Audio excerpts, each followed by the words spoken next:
Go, Cats, go.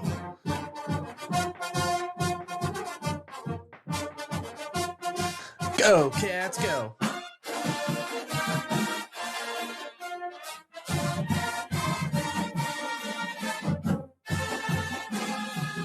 Oh, the Vim is brewing.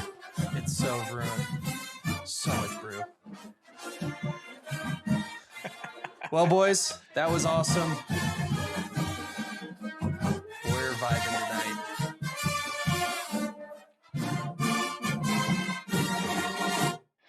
Snap, hold, kick. Oh, good! For a national championship in overtime. Oh, so beautiful. We are the 2025 FCS National Champions. Welcome, listeners of the podcast for the now currently defending national championship, national champions, the Montana State Bobcats. Oh, man, that feels good to say. I love it. That feels good to say. I didn't know if we'd ever get there in our lifetime, boys. It's a relief. It's a It feels like sigh. a monkey is off our back. And now it's a watershed moment is what it is. It's just the beginning. I hope you're right. We'll get into that discussion. But yeah, it's just like these years of almost getting there, and the program's been building for a couple decades, and it just feels like a culmination of all the frustrations or almost or should haves, could haves, would haves throughout the last decades, well before even we started in the college fully, like in the 90s, and it all just came to fruition on Monday. And oh my goodness, it took me a couple days to even let it sink in. I was walking around on the field afterwards, and I'm like, I don't know what to do right now. I don't know how I feel right now. It was just weird, but it was fantastic at the same time. So good to be here talking about it, because I've been wanting to talk about it, and people are waiting for us to talk about it. I'm at the point now where I'm not going to cry about it because I burst into tears as soon as the ball went in. I was a bit of a mess, but Same. not afraid to admit it. I was so happy. Mm-hmm. I think a lot of people saw the video I sent you guys and since have posted on the R&R account. I'm pretty sure I almost fractured my thumb banging it on that table in the brewery that night. And like you, Zach, at the very end of it, you just see me clutch my head, and I just start welling up. And like my dad went to Ohio State, and so I've got to see a couple of national championships, and I would say Ohio State's the first college team I ever rooted for. But this is ours. I'm a Bobcat. You're a Bobcat. You're a Bobcat. This is ours. And it just hit so differently. It was like a floodgate of emotion was completely poured out in my heart, over me, over everybody around me. Probably to the chagrin of some of the people in the brewery who didn't know what they were getting into. Just who is walk in this there, guy just yelling having right some now? drinks. Pacing, high-fiving, whooping. I don't know about you. It's Thursday right now. This happened on Monday night. I'm still like every morning just waking up like, whew, I'm a national champion. Because this is a gift for all of us. It is a beautiful gift. I cannot stop consuming any content I can find, any videos, any new videos, any angles of a play, any articles, any media. I'm like, just inject it straight into my veins, please. I can't stop. I'm addicted. Even this far afterwards, I'm like, nope, I'm going to keep watching the same throw it a taco over and over. I've watched it so many times and I still cannot believe it's real. Mm-hmm. I maybe it's the battered Bobcat in me for so long of like, I can't believe that play is real. It seared into my head from my angle where I was sitting, the exact trajectory of the ball, my feelings throughout that entire play, realizing like, holy crap, taco's breaking open. Anyway, we can talk more about that later, but yeah. The point is we're all on a high and we're all still reliving it in our heads. And now we're going to talk about it. The To rock relive it hard even more. Vim is here to stay. Yes, the Vim's not going away for a long time. It's not going away. Well, thank you, listener, for joining us on the R&R Catcast. I'm one of your hosts, Ryan Foley. We have Ryan Thornburg and Zach Levere. We are the R&R, the Montana State affiliate of the Big Sky Podcast Network. And of course, we want to give a final shout out to the Bobcat Collective, which is a very important piece of the puzzle right now to keeping the team together. So if you're passionate about supporting Bobcat athletes, visit bobcatcollective.com today to learn more and sign up to be a member for as low as $25 a month. Memberships support student athletes and provide great perks for members, including exclusive access to events, behind the scenes content, and more. Again, that's bobcatcollective.com, and tell them the R&R sent you. I have purchased my national championship hoodie from them and a signed print from Coach Vegan on there in the last couple of days. And both of that goes to helping the players. Yeah, they got some selection of stuff on there, some gear, and like you said, that signed poster, which I think I'm going to have to pick up too, like the national championship with like the whole team that was posted on social media. They printed it out and Vegan's signing them, and it's like $35, right? I think. Yeah. His hand's going to get sore. His hand's gonna get sore. I got to get me one of those and get it framed, probably. Exactly. If we sell 2,000 of those things, that's $70,000 for the collective On a poster. Yep. On a poster. Cheaper than the Dimitri Martin poster I purchased after a comedy show of his. Where he, if you know anything about Dimitri Martin, he draws on his little easel the entire show, and then he sells them after the show, and those are $100. So this is way better purchase than that. All that's hanging in my room too. That's pretty cool. But lots of gear out there. I'm having a hard time putting my credit card away because I want to buy pretty much everything I see from pretty much every website that I come across with Bobcat stuff. It's breaking the bank over here, which I already did going to Nashville. So Yeah, that was my second thought after first, holy shit, we just won the game. We're national champions. The streak's over. We finally done it. And the second one was, oh, this is going to be really bad for my bank account. I love it. I mean, the MSU bookstore has like a tailgate cover that says national champions. And I'm like, do I need that? No. Do I want it? Do I want it? Yes, I do. I don't have any cover. So it's practical, right? Oof. Yeah. Might as well get one. Might as well. Might as well. All right. So a little bit of a show rundown. We're going to go into the Golden Coolies right here in a moment. We'll talk a little bit about the news. There is a little bit of news. We're going to pump the brakes on any portal news because that's not evergreen right now. It's still happening in real time. So next week, I think we're going to have kind of an autopsy report on the Bobcats. So more to come from the R&R, and then Zach is going to get into the brick ball season. So again, just more of this coming forward, more Bobcat basketball coming forward, but getting off track right here. After that, we'll get into the stats of the game. National championship game against Idaho State. Idaho State. Oh, wow.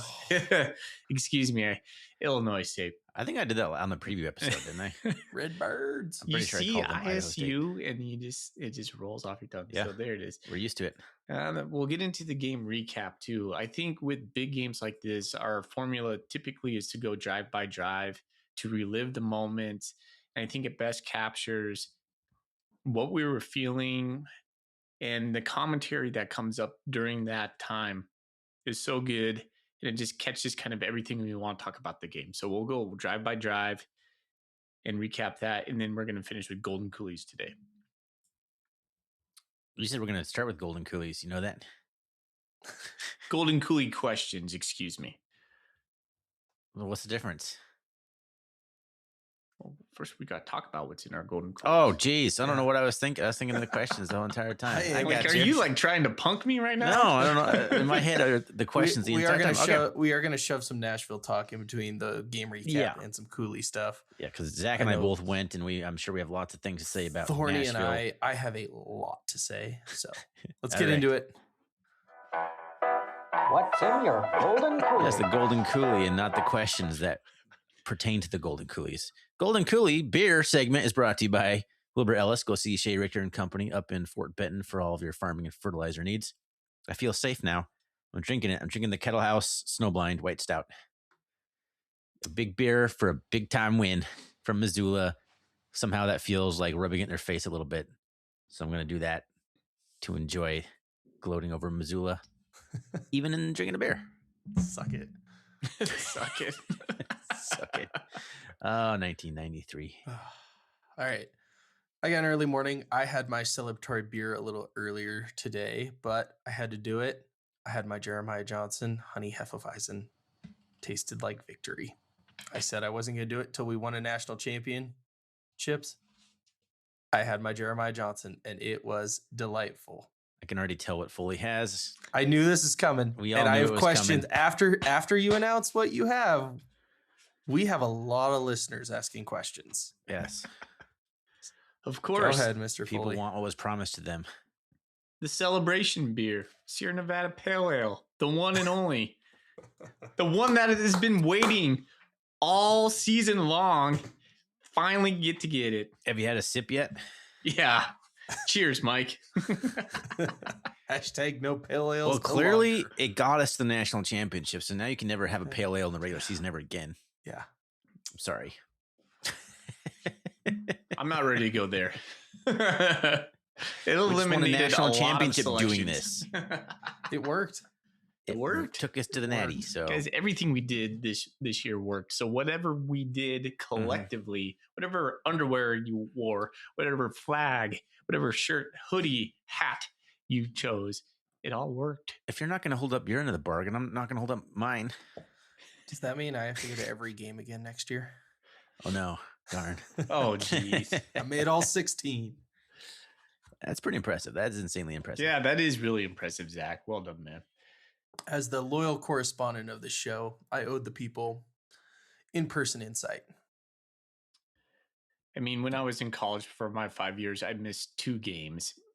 I'm not talking away games. These were just home games. And that was because I was dating some girl in Missoula. But that's it. But man, yeah, you getting to every away game is super impressive. Well done, man. NAU was by far the hardest. To get to? Yes. But all right. Fully, we have had more than 5 people reach out to us now. They want the video. Stone Cold Steve Austin. So you better take 2 of those things into your front yard in the next day or 2. Yeah, And you got a week. The weekend's coming up. You can do You it. got a weekend. I'm You a wait till your public kids are in bed school tomorrow teacher. night. I don't know if we should be posting this online. Put a bag on your head I don't know about that, because guys. no one's going to know I'm who you really are. like, yeah, we'll see what happens. Okay. I'm gonna have to think through I this. get the public image thing, so it's acceptable, but disappointing. People want what they want. Speaking of which, one of my guys that I teach with, the guy who took the video, Mr. Keen, he was like, "Get me on the podcast." I was like, "Mr. Keen, like, just Rob. He's one of my good buddies." I was like, "No, I'm not gonna invite you on the podcast. Like, you're not a Montana State fan. He's a fan now.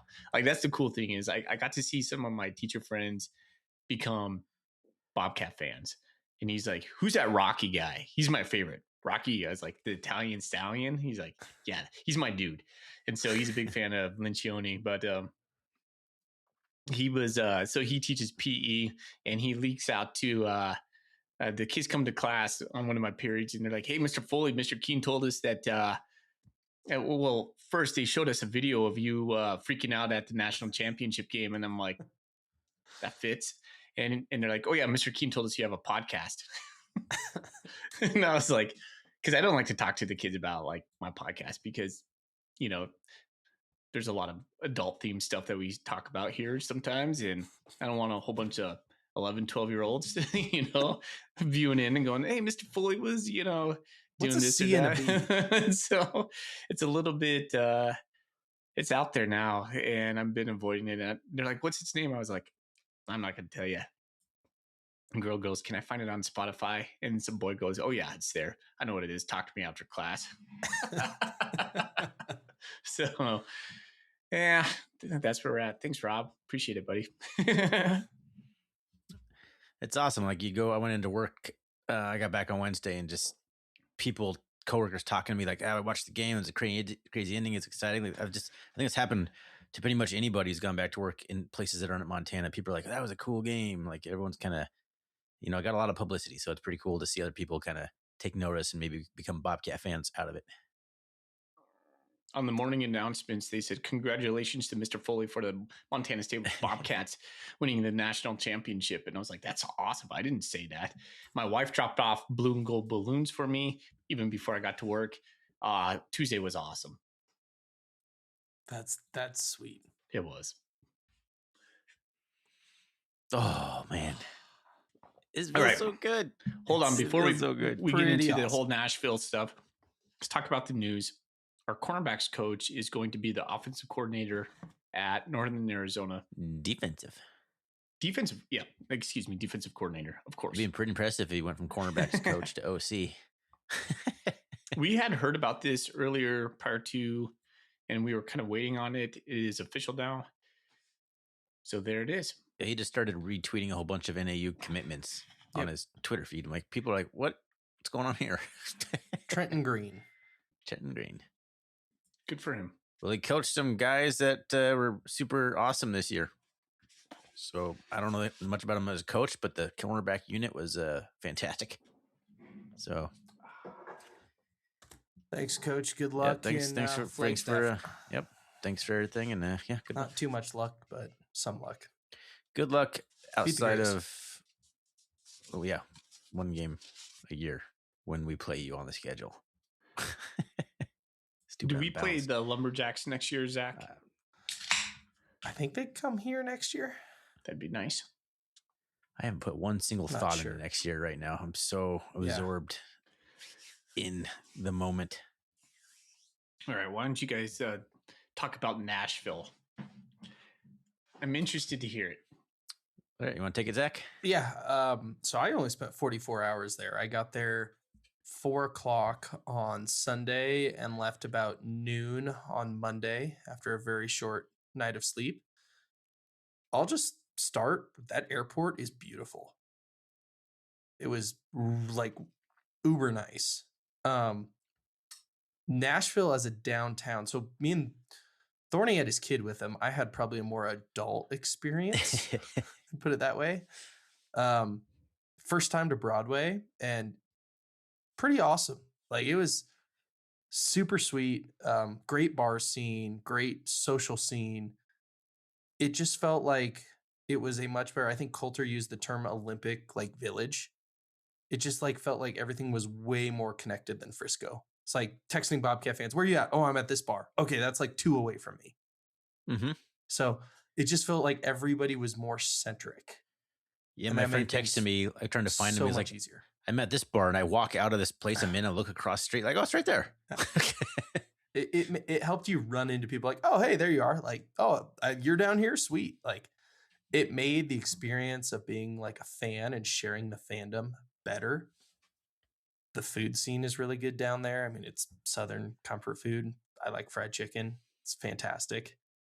Weather was outstanding, super safe, felt really good walking around there. Our Airbnb was fantastic. I personally don't think this game is going to leave Nashville based off the experience and feedback I got from most of Cat fans, as well as my personal experience. I had a fantastic time. I thought it was very well done. I think we're going to save some of our stadium thoughts till the end because I have a couple of those. But the only thing I can kind of add is as when I'm on the field after the game, my good buddy Gavin looks at me and goes, you know what would make this experience better? Being in a suburb of Dallas right now. that kind of got a chuckle out of me afterwards, but I thought Nashville did one heck of a job hosting this thing. I thought the whole experience, the Broadway experience, awesome.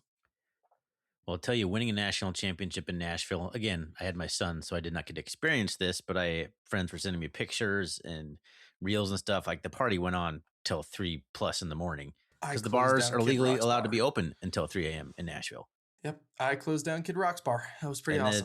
There is a, like you said, it's all connected. You can walk from the stadium to downtown. It's not like a super close walk, but was it 15 minutes? I did it, so I Yeah. had I a saw couple lots of- beers in me, so it was pretty easy. But It's not that far. So there's like a obvious spot to go after the Yeah. game. Instead of like Frisco, you might like everyone tried to pick a bar to go to, but some people were like, no, I'm gonna go to this bar, and it was just fractured and it was everywhere. It was weird. But this is very like you went downtown and there was just Bobcat fans everywhere. It didn't matter what bar you went into, you just couldn't you couldn't turn without running into a Bobcat fan. I ran into like John, Madison River Brewing, his friend Joe, who I've met at college game day. He comes out of the bar like, Ryan, like as I'm walking by the bar, because he was by the window, he just saw me walking by. Like it was, you just ran into pretty much anybody that you would have ever wanted to run into. There's a good chance that if you knew someone at the game, you probably saw them downtown at some point. one last little story from Sunday night. If you haven't been to Broadway or know kind of the country bars, they all have cover bands playing in every single one of them. And they have these big stages and you can barely hear yourself talk sometimes. And we were in one of them, and a cousin of mine went up to the stage and gave them $100 to play Moni Moni. And the guy looks at it and he looks at her and he goes, before Thursday, I had never played this song ever. He goes, this is my 18th time playing this song. And he said, I got to be honest, I'm getting real tired of playing it. But if you people keep giving me $100, I'll play it as many times as you want. And the whole place just went bananas. And sure enough. Yeah. You walked around and some bar was blasting Moni Moni either via jukebox or a band was tipped heavily to play it. And it was a party scene. The musicians in the bars of Nashville got to be praying we come back or keep the game, because they made out like bandits. Yeah, they had a good weekend. Took so much tip money just to play Moni Moni over If and Cat over fans had and a good weekend, the bars had an even better weekend. I mean, there was like we weren't there for too long, my son and I, but I saw probably 6 of those pedal beer brewery things that went by with Cat fans just like cheering. There was a party bus, like a double-decker party bus with Cat fans that were like waving flags that drove through downtown. It's a really cool spot, but it's also a really cool family spot. Like it's a party atmosphere, but at the same time, the kids are allowed into all the bars until like 6 or something generally. Or I don't know if there's a specific rule, but they told me like, you probably by 6 o'clock, you probably, don't bring the kids. And we were there for like lunch and we went into a bar and then I got my son like a Sprite and we listened to some music a couple times. And there's like the Goo Cluster Chocolate Factory place that's right downtown. There's a lot of kids stuff. And we went to like this cool car museum. They have a complete replica of the Parthenon for some inexplicable reason in Nashville, like to scale. The statue of Athena, like I don't understand why this is in Nashville. It's apparently the only one in the entire world. Tennessee Titans. They've got some Greek mythology. Replica. Is that what it is? Is the Titans?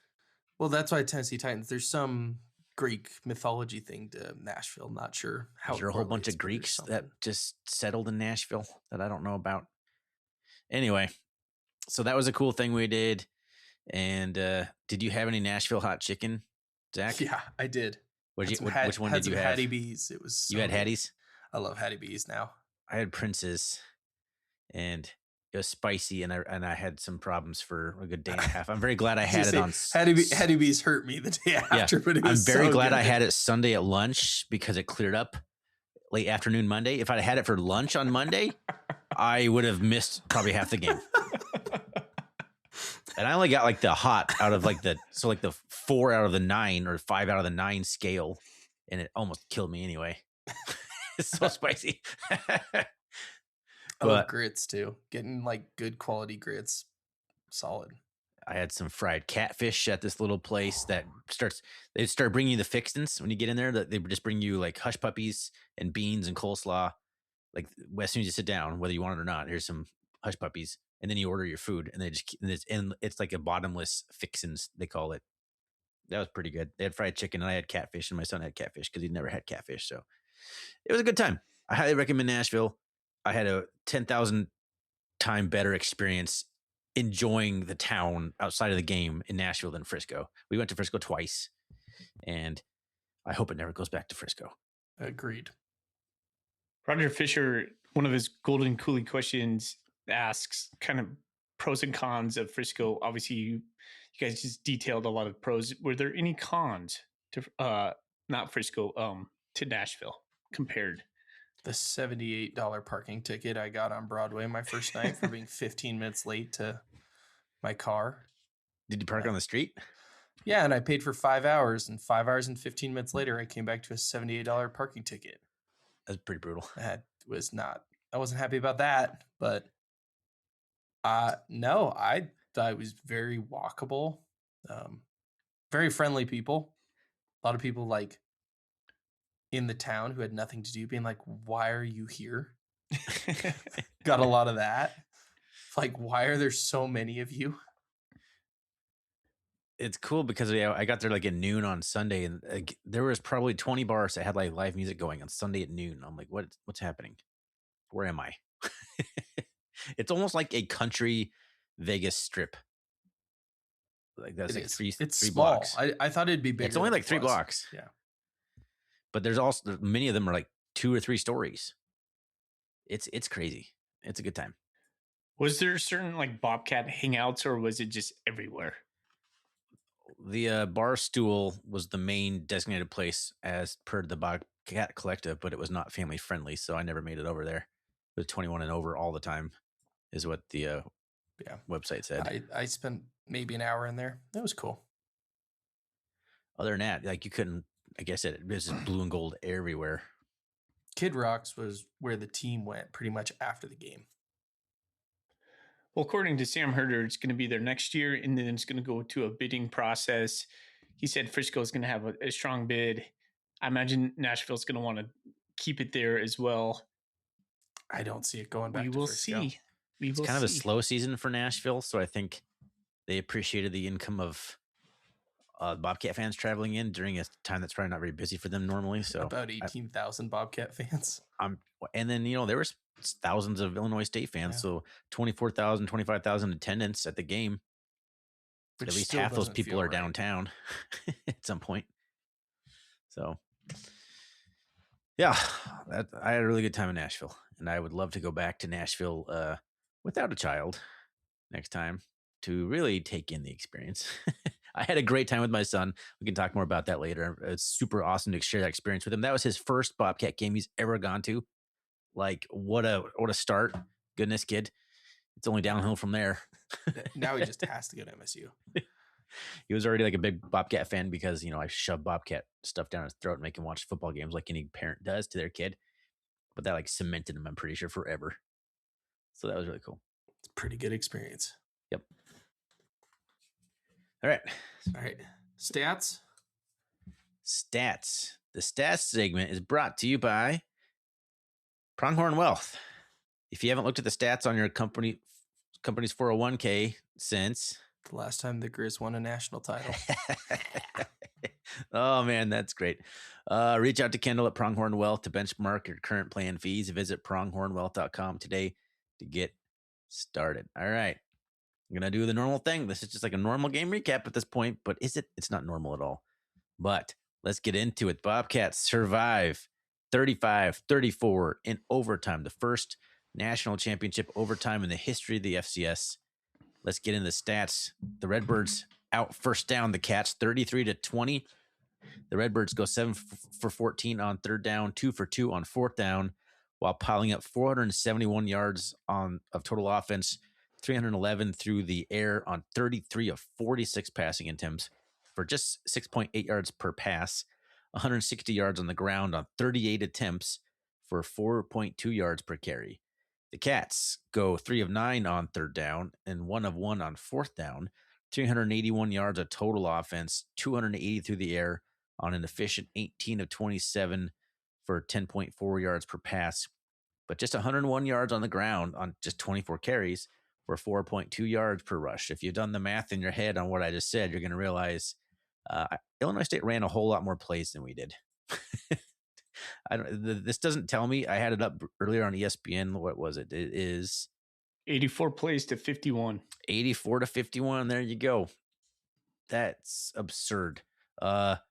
Keep on going here. The other thing that was absurd, 5 penalties for 55 yards for Illinois State, 14 penalties, 93 yards for the Bobcats. zero turnovers committed in this game by either team.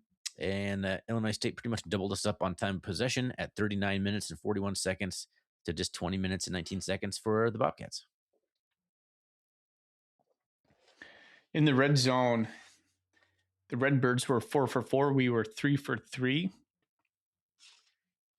Let's go to some individual stats. Justin Lamson, 18 for 27, 280 in the air, 2 touchdowns. He had 12 carries for 30 yards, also 2 touchdowns. 4 touchdowns for Justin Lamson, your national championship MVP.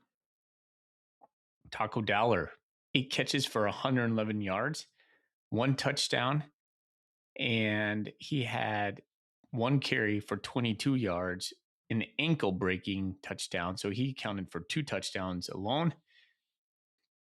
I don't know, guys. If I was voting for an MVP, Taco Dowler would have been it. Adam Jones. I was going to ask that at some point, like who's our personal MVPs? Yeah, Taco was mine. Adam Jones, 5 carries, 46 yards. Julius Davis, 5 carries, 23 yards. Chris Long, 2 catches, 55 yards. Dane Steele, 2 catches, 41 yards. And a magical Sports Center top 10, number 1 play, touchdown. Thank you very much. Jabez Woods, 2 for 41. Moving over to the defensive side of the ball, Cole Taylor had 16 total, a half tackle for a loss in 1 QB hurry. Coulter Petrie had 10 total. Bryant Meredith and Bryce Greeby both had 9 tackles. Paul Brott, 7 tackles. Tatum Gray had 6 total and a half tackle for a loss. Kenneth Iden had a QB hurry and 6 total.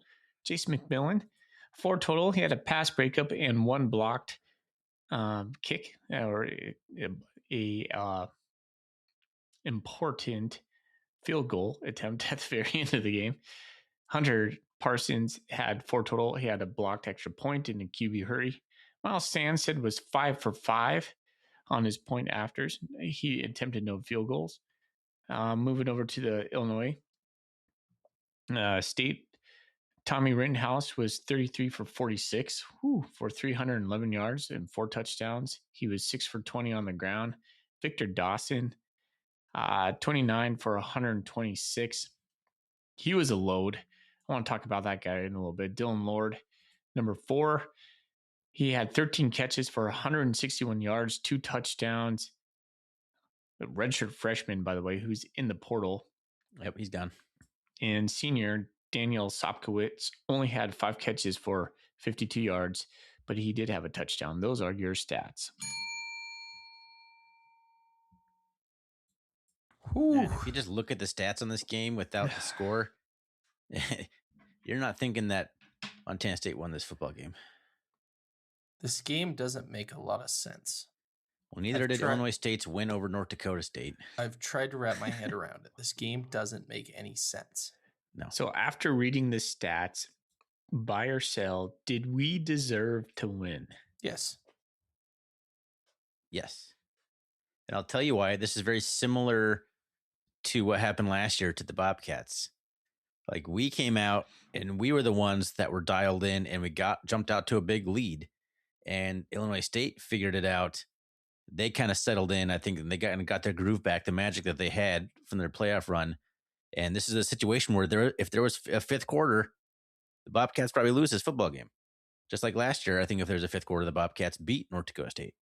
It was too little too late for the Illinois State, though. We deserved it because we played a immaculate first half of football and held on and made a few key plays when it mattered. So I think the Bobcats absolutely did deserve to win this football game. And I think a key part to our, call it what you want, defensive collapse in the second half, where they just cut us down the field for these 10 to 15 play drives. Caden Dowler got hurt. Mm-hmm. And that makes a big difference. Up to the point where Caden Dowler was in the game, they were doing nothing. And that doesn't prevent everything. But that guy was the Big Sky defensive MVP for a reason. And with him and Dolan hurt, we were very weak on the back end of the secondary. So Plus, Dallar's the one who gets guys lined up and calls out the yeah, plays, and he's the very captain good at of the that. defense. We lost the captain of our Yeah. defense. That's a tough one to lose. The Bobcats are still a good football team without him. Yeah. Obviously, we have won football games without him, but his presence is vastly missed when he's not in there, and it did make a difference. And also, the offense committing penalties and making it hard on themselves and not being able to sustain drives did not help the defense either. Yeah. Defense was just on the field way too long, and they wore down. That's the first time I've seen the Bobcat defense really wear down, and they were gassed. I'm curious because I'll find out hopefully on Monday at Quarterback Club, but what was the reason for all the false starts? Because there had to be something. Yeah, I'm curious to know. I also don't care. Well, to your Yeah. point about Caden Curiosity, Dowler, yes. Caring, I don't That's a care good about way to put anything it. that was sloppy in this game. I do not care. There's no next game to clean up. It's over, boys. I was just trying to mention, to your point about Caden Dowler getting guys ready, Cole Taylor led the team with 16 total tackles. There were some strategic plays where Cole Taylor was really out of position that led to number 4, Dylan Lord, being wide open in the second half, catching some strategic passes against us. And you're just like, does Caden Dowler get Cole Taylor in a better position right there? I'm not sure. I don't know that as a fan. I think the proof when he's on the field is yes. Okay. I mean, ISU also made a bunch of adjustments. They had some good second half adjustments, and ISU was a really damn good football team. you see why they ran through the playoffs. I think Brent Vigen said it best. The question is not how do they make such a run in the playoffs? It's more like how do they lose so badly to Southern Illinois in their season finale? Like how did this team lose the games they did lose in the regular season? They're a super good football team. Fully. They had the best offensive line the Cats have played outside of Oregon. Yes. One of you guys, I think it was Foley, asked me, like, why can't we get pressure? Or we could not get pressure. I mean, Their we didn't offensive get a line is sack in the amazing. game. I ran into their O-line after the game at the bars. I am 6'5", 240. I felt like a child. Like, you guys know my size. I felt like a freaking child next to them. Like, I was looking up, I'm like, hey, fellas, great game. Thanks. Like, I was like, oh, no wonder we couldn't get pressure. Like, they're mountains. They were freaking mountains. I didn't tell you guys this. I had this bad thought in my head in the week leading up to the game that like we're not going to get any pressure on Rittenhouse because their offensive line is that good. I had these worries in my head. I never verbalized them, and yeah, it kind of played out that way. We didn't get anywhere near him. A couple times we made him like go outside the pocket, but yeah, they felt like both teams kind of abandoned the run in the game, and I don't know why they did. That's a good question. I think Illinois State was just they needed to move the ball down the field, and they just didn't feel like they could do it running the ball. So I quick thoughts I before knew They we were get mixing into it in. Yeah. Yeah, a couple quick thoughts before we get into the play-by-play. Rittenhouse was the best quarterback we faced this year. I think he was the smartest. He was Besides able Dante to Moore at Oregon. diagnose what Besides FCS quarterback. Yeah. yeah, Take he Oregon was- out of this. his ability to diagnose what we were bringing and then just take what we what we were presenting allowed those 17 play 8-minute drives that just sucked your soul and from the second half of the third quarter to the fourth quarter. Dawson, I will say that if I had 5 seconds to sit back there and throw the ball around, I could probably find an open receiver. exactly. As Yeah, long as I it's guess. not more than 25 Yeah. yards down the field. So that's another thought we'll get to in a moment about how we play defense with Coach Hal. I want to give props to Victor Dawson, their running back. Every time the cameras pan to him, he just looked mean, like menacing. And the way he ran, 220 pounds, I was feeling bad for Coulter Petrie because Coulter Petrie had to meet him in the hole no less than 5 times. And that is a business decision that Coulter made. And I want to give him a tip of the cap to him because He's not God scared. no. Yeah, I would not want to tackle that man. He is a scary big dude, and he single-handedly kept so many third downs alive for them. What a running back. One of the best running backs I think I can ever remember playing against as a cat. He's like a more chiseled, built version of CJ Palmer. There's a throwback name for Bobcat fans. Ooh. You remember CJ? Yeah. He's a big boy. He was Mhm. like 6'1", 225 or 230 or something. Yeah. He's a very good football player. Like he's not gonna hit a home run on you unless he just makes a cutback and there's just nobody there. That's what he did against the Bison. But he's gonna get you those yards when you need him, and he's plenty capable of having a like 30-40 yard run. So you have the best offensive line we've faced since Oregon, the best quarterback that we've faced all year since whatever Oregon's quarterback is. I can't remember his name. The best 2 wide receivers we've faced all season besides Oregon. Yes. And then one of the best running backs we faced. I'm not sure if it just mentioned him, but it's no wonder you look at that and you're like, holy cow, that offensive side of the ball is absolutely stacked for the Redbirds. Absolutely stacked. And we spent the whole time talking about the week going up, talking about knee camp and the defense. Who was we the star? completely missed all the talk about Rittenhouse, and I mean we talked about Sopkowitz. It was clear that Montana State was not going to get beat by Sopkowitz. They were playing man press against him and then clouding him with a safety. They took him away. That freed up Dylan Lord, number 4, who's a redshirt freshman. He got himself a day. He had 161 yards on 13 catches, 2 touchdowns. He became almost kind of a candidate for MVP of the game. But there was just so many weapons, and I think it just starts off with like, why were they so good? It goes back to their offensive line, and you looked at them and you looked at our guys, and you're like, for the first time, I felt the Cats looked small on the front. Yeah. Now, if you make Alec Eckert look normal sized, It's crazy. 6'6", 330, 6'6", 320, 6'5", 315, and you're like, that's just average as you go across. You're like, whoa. they were a very good, if not elite, Missouri Valley Football Conference offensive line, like many of them are. Yep.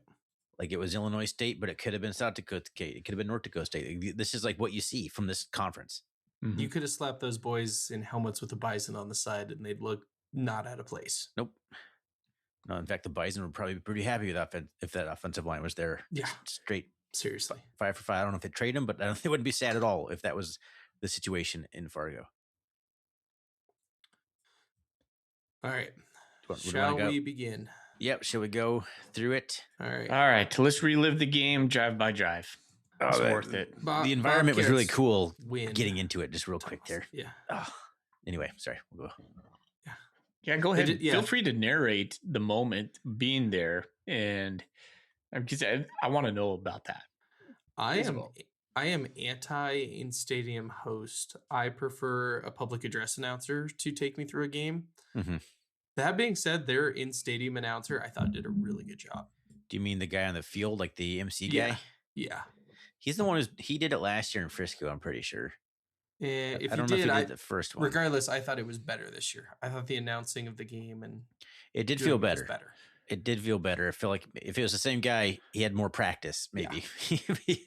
Yeah, they did a really good job. The stadium was able to like dim and flash like the lights, which made for cool moments. Fireworks were good. They synced up. You could scan a QR code on the screen, and they did like this music show, and then you held up your phone, and it made your flashlights like flash in unison to the music if you scan the code. And then each team did their run out, and it was really well done. It was a good experience. Like it got everybody in a frenzy for kickoff. Like that place was rocking by the time kickoff got going. Not to crap on Frisco more, but this place had like big old jumbotrons. Yeah, it's a big, huge one. Yeah. The jumbotrons made it feel legit. And then also in Frisco, they put the bands in that one weird concert end zone. That's right. The bands were like in the stands with like the fans. Like front, they like the which best was seats in the awesome. house. They like the best seats in the but house. They put the band with like our fans, which I thought was awesome because then it's like the band is with us. They're not in this weird sectional area over here. They're in the crowd with the fans. Yeah, and just because the Bobcat fans bought so many tickets, they were kind of basically in the Bobcat section, which was supposed to be the Illinois State section. So they had like Bobcat fans like right on top of them. Well, Illinois State's band did. Yeah, that's what I'm saying. Ours was fine. Ours was completely surrounded by Bobcat fans. Yeah. So anyway, that's kind of the pregame setting. It was rocking and ready to go by the time kickoff happened. Cats win the coin toss, which got the crowd in a frenzy again. Again, we were ready to cheer for anything. Like, yeah, we won the toss. Yeah, we were so jacked. I was a few whiskeys deep at that point, just like kill him, like come on, like. And the last two national championship games, the first thought running through my head at this point is we have let teams score we let the Bison in 21 and 24 roll down and score touchdowns on us. So I thought that first stop was so important. I was like, even if you hold them to 3, get the stop. You're like, that's going to show me this game is different.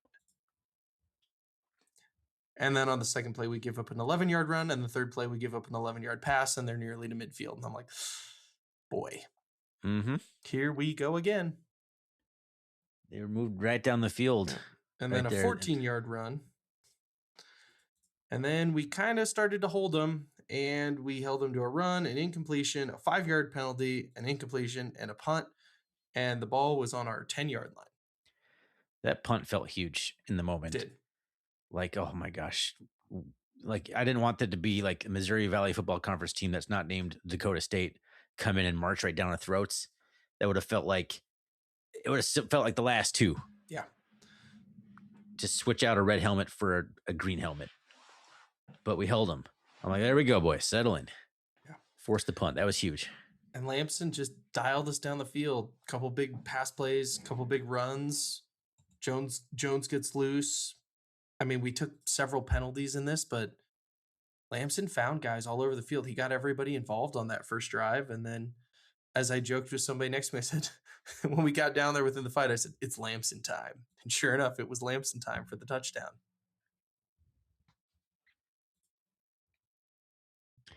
90 yards, 10 plays, 5:50 off the clock. And then when Justin Lamson goes into the end zone and runs right into one of their defensive backs and just levels one of their defensive backs and gets up, flexes, the referee comes over, the TV pans to him, and Justin Lamson's chin strap is over his mouth. He pulls it down. He looks at the camera and goes, "Come on." And ensuing just crowd noise. It was beautiful on TV. Him smacking that defensive back and putting him on his ass was a statement for the first half. Well, the defensive back lowered his shoulder and moved into Lamson. His intent was to hit Lamson. Yes. It should have been a penalty. And a lot of quarterbacks not named Justin Lamson would have absorbed that hit and fallen over and drew a flag. But no, Lamson lowers his shoulder and mows him over and then just flexes on him instead. And that's why Justin Lamson is probably my favorite quarterback in the history of Montana State football. Whoa, that's there the epitome. it is. That is the epitome of what I love about Justin Lamson. Oh, I was waiting for it. It was building all season, and there it is. It's indisputable. It's out now. On the car drive home, like, I don't know if he's the best, but he's my favorite. He is my favorite quarterback ever suit up for the Bobcats. Thorny has a crush. I think I'm right there with the man crush. I mean, we'll get into it later, but the throw he made at the end of the game is like to stand in and take the hit. Ugh. And this drive had 2 penalties and a 13-yard sack. Yeah. And we still got it. It didn't matter. None of it mattered.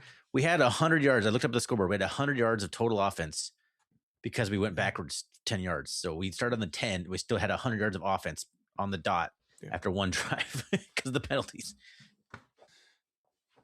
Redbirds. Go ahead. I was just going to say the first half defense for Illinois State, they were playing a lot of zone, and Lamson was seeing that well. So that's where he's making a lot of hay. Yeah, 12 of 13 for 228 in the first half. Mm. You can't do any better than that. Literally, you can't do any better than that.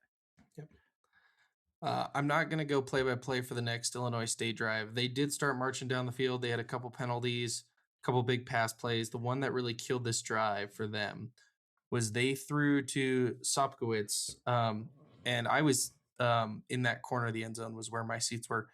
The most blatantly obvious offensive pass interference I have ever seen in People my are life. whining about that. Yeah, People- and it I was don't like, think- holy ISU fans crap. are like, no, that wasn't. Like, he shoved him to the Yeah. ground. The ball was picked had he not done that.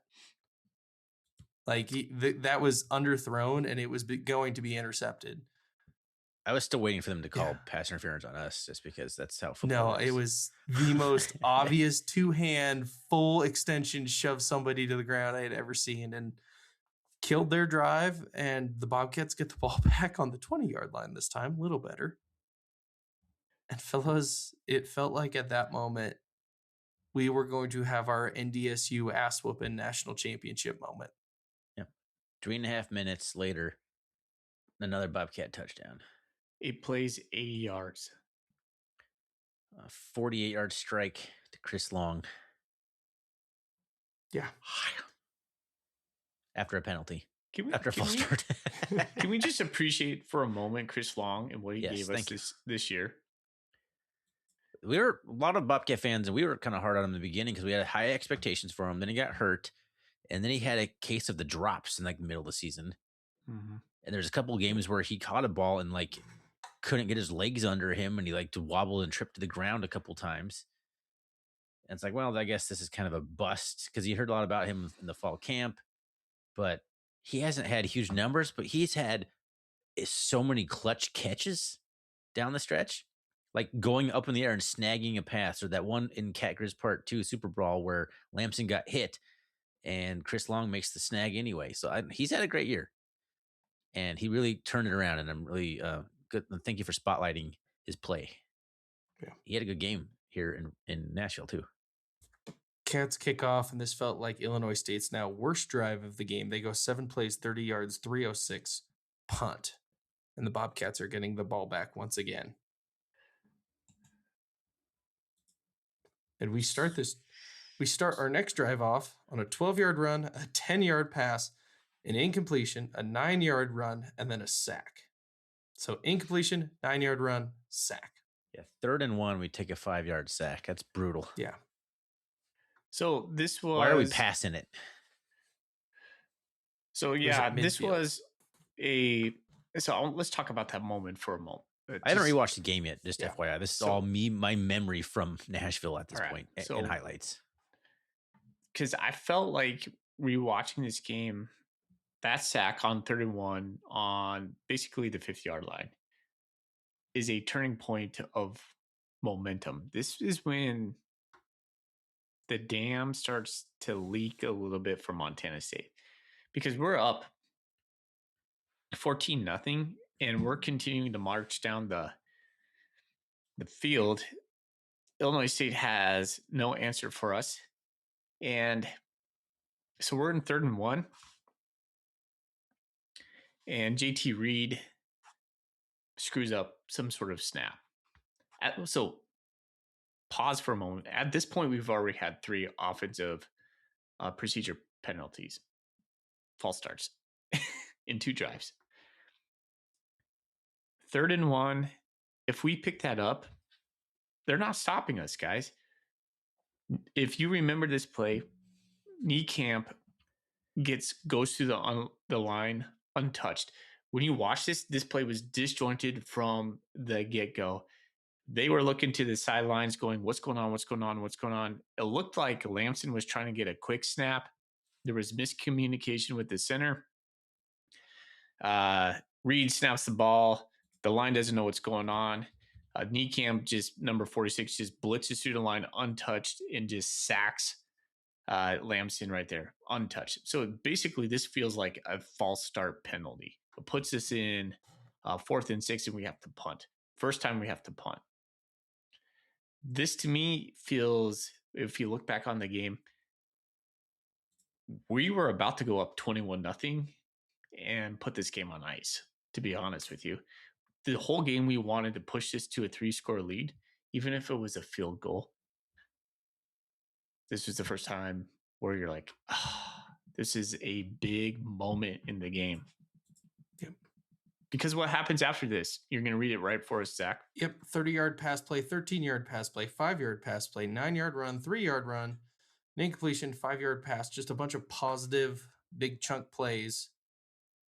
A 10-play, 80-yard drive that takes basically to a minute, like 45 seconds to go in the half. They score to make it 14-7. So you're at this moment thinking, or at least I was thinking, I was like, you get the ball after half, but now you're only up 7. And that just doesn't feel good. Because you feel, at this point, I felt we had dominated them in the first half. I thought they had gotten some yards on us, but our defense had held. And I thought we had, for the most part, on offense, just dominated them. So then go back to the very first thing where you said 30-yard pass. Tommy Rittenhouse completes a 15-yard pass. And then Cole Taylor comes up behind Rittenhouse and gives him a shoulder as they're running down the field, just like a chippy shoulder. And he gets flagged for a 15-yard unnecessary roughness. And you're like, come on, man. Like, we just punted. And then all of a sudden, you just go ahead and give us 15 extra yards for the Redbirds. And you're just pissed off at Taylor at that moment. We're like, don't do that, dude. Like, this is a momentum thing for them. 13-yard pass after that, 5-yard pass, as you said. But it just seems like there was a couple of those moments, and there's one that I'm going to mention in the second half where you're like, another penalty that just aided them, that just gave them more momentum or extended the drive. Yep. Anyway, they kick off to us. And it's at this point I turned to somebody and I said, and this is one of the more proud moments of a prediction I have ever made. I turned to someone and I said, Dane Steele has been awfully quiet lately, and I think he's due for a play. So you're welcome, Bobcat Nation. I called it. Lamson hits Woods over the middle to get us to the 45. And then we get a Chris Long 22-yard completion to the 33. And Lamson was just seeing downfield so well at this point. Those are big time throws. He waited for Chris Long to break it past a defender in zone and threw it right where it needed to be. Those are big time throws. Those are like NFL throws. Yeah. And then everybody's seen the play by now. Dane Steele's hurdle, spin move, touchdown, aided by Julius Davis. The stadium went insane when they saw him hurdle a guy. Everyone was like, what just happened? That's not Julius Davis. Yeah. Who is that? It happened right in front of me too. It's a moment I'll never forget because it was right before half. And getting punched in the mouth on that last drive and them scoring and then taking the 14 points into half felt so huge and so much like this was our day. I thought it's like, they can't do anything to stop this. This is our moment. No, it felt like an avalanche brewing. Like, yeah, 3 plays, 36 seconds or whatever it was. Easy touchdown pass. That's a backbreaking thing. Yeah.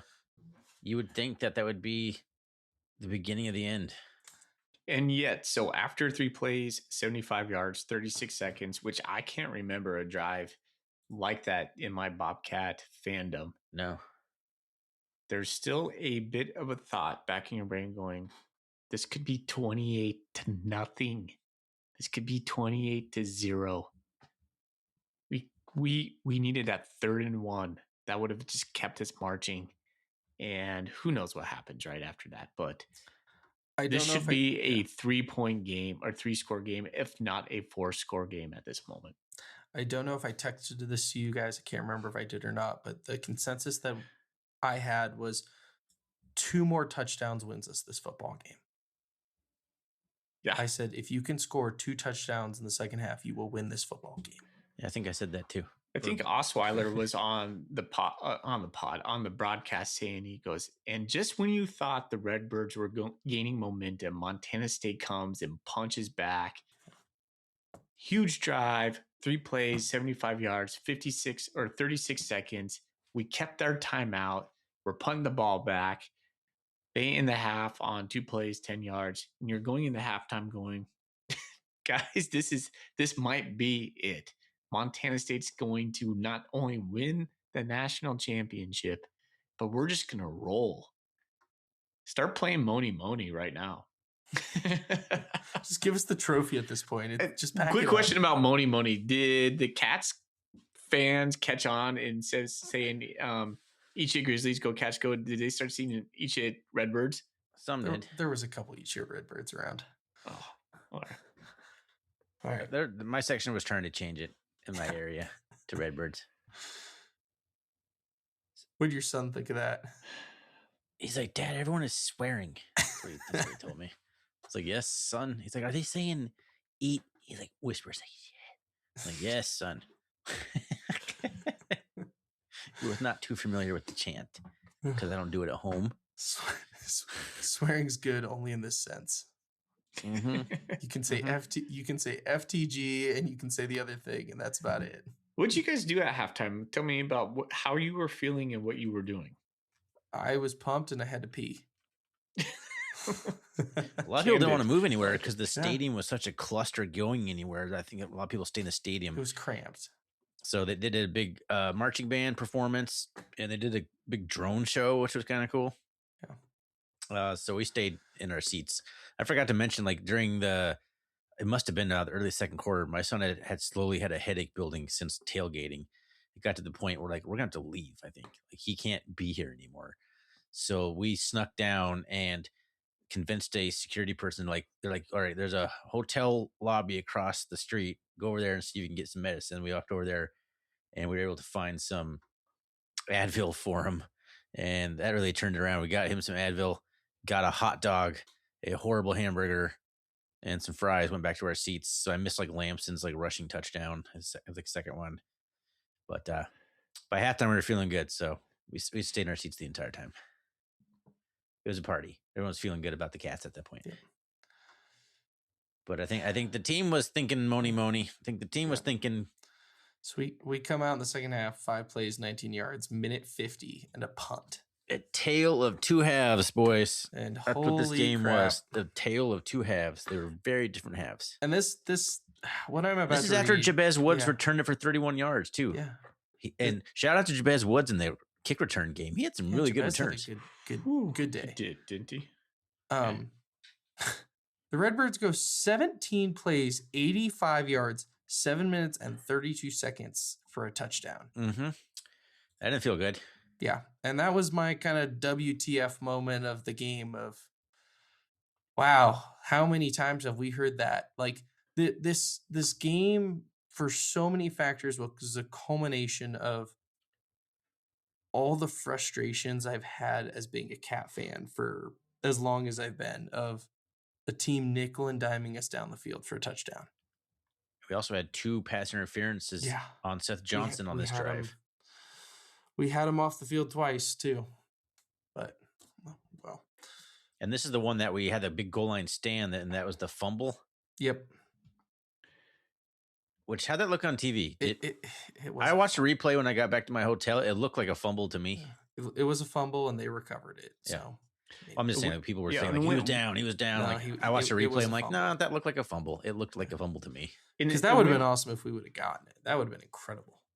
Exactly. A back-breaking moment. And one of those plays where it's like, if we pick it up, we could have actually had the scrum, the way the scrum looked, we could have maybe ran that back 100 yards for a touchdown. Yeah. But it just, it was like, just leaked right through. I can't remember. Might have been Meredith's legs. And then their guy, right place, right time, fortunate falls on it. And then all of a sudden you're like, oh, they have some juice now. Yeah. Yep. But they were fired up. Their fans were fired up. The players were fired up. That got them back, their heads back in the game, basically. Yeah. So 2 pass interference called, a handful of 4-yard, 6-yard runs and 5-yard passes, 6-yard passes. Again, this is nothing big. Montana State's defense was this game, keep everything in front like we've always been all season long. Rush 4, blitz once in a while. Thorny said it. We weren't getting Rittenhouse behind that massive wall of humans that they had for the offensive line. Just this nick here, nick there, little 5 yard, little 6 yard. Here's an incompletion. You're feeling pretty good. It's 2nd and 10. Doesn't matter. They're going to give it to Dawson. He's going to get 6 going up the middle. And then you're in 3rd and 4. And then it's just a little completion. It's just this thing over and over and over. In Montana State, I kept thinking, boys, we're going to get a turnover. They're going to make a drop. It's going to be a tip pass. Never happened. And I was like, oh, we're going to sack Rittenhouse. Rittenhouse was able to escape our clutches probably twice, I can remember. Maybe 3 times. I would say like 3 times in my head. And I kept thinking Montana State's going to make a play that's just going to break them. And it never came. It was really weird until the very end, which we'll get to here in a moment. And this is where things are starting to look a little dicey too, because Lamson comes out and like misfires on 2 passes pretty badly. Like a miscommunication with, I think it was Chris Long. It just looked weird. But then, 21-yard pass to Jabez Woods, and then capped off by the Taco Dowler special with the flying Special Dowler leap in the end zone, diving which into every the end single zone. Bobcat fan in the stadium was like, well, that's a penalty. We're going to get that wiped off the board at the 1 yard line. 15-yard penalty from the 1 yard line. The first thing everybody thought was, oh Juice God, where's the Davis. flag? Yeah. Mhm. I was like, I was looking everywhere for a flag. I'm like, oh my, thank God. Yeah. But what a run by Taco Dowler. And then the damn Redbirds didn't go away. 15 plays, 81 yards, 8 minutes. Oh, gosh, damn, man. And our defense is on the field yet again forever. Yes, their 2 drives, the last 2 drives, both touchdown drives, accounted for over 15 minutes of game clock. And in my head, like, this is all they can do. This is what they're going to do. They can't score much faster than 7 minutes. So we just need to outlast them, basically. We need to put together a little bit of drive on offense because we can't keep scoring in 3 minutes. Like, we got to take some time off the clock. They're going to, even if we don't stop them, that's all they can really do is have these long extended drives. The way we were playing defense and what they were doing, I was still feeling good about it until the 3 and out garbage. 3 and out, 3 plays, 3 yards, minute off the clock. I kind of want to speed run this a little bit. 3 penalties. I don't really so want this to talk about this is where things got real ugly. Yeah, penalty wise. 8 plays, 60 yards, touchdown, tie game. And we get the ball back with, I think, 4 minutes to go on the clock, right around there.